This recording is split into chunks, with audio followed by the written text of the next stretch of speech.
size of a figure. Okay, our two types are going to be right here, what we see enlargement, where we make an image larger, so that blue one is the small one, then it turns larger.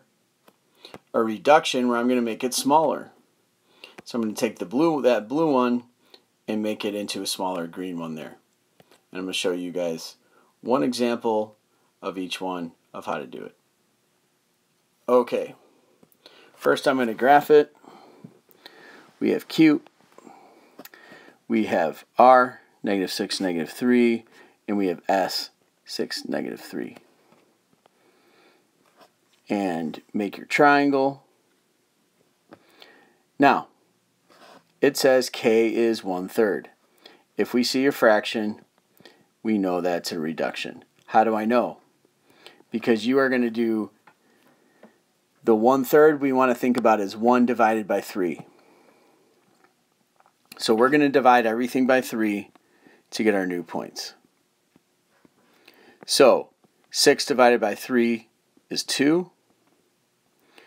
So -6 divided by 3 is -2.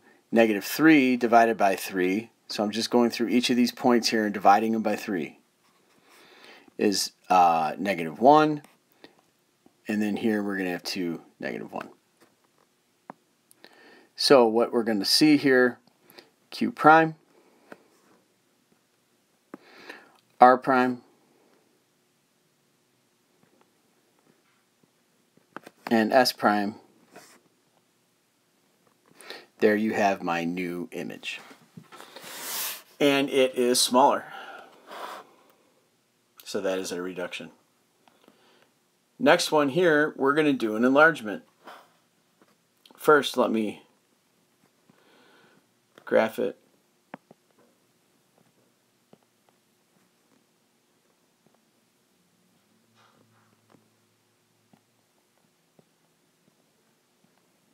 Okay, there's my image.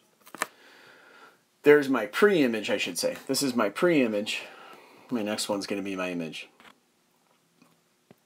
This is going to be an enlargement. Why? Because the number is greater than 1. We're going to multiply this by 2. Multiply every point on here by 2. So, A prime, I'm going to take 2 times 2 and 1 times 2. Which will be 4, 2. B prime is going to be 0, 6. C prime is going to be -2, 4. I'm just multiplying all these numbers by 2, which should be easy math for you guys. Alright, so now that I graph 1, 2, 3, 4,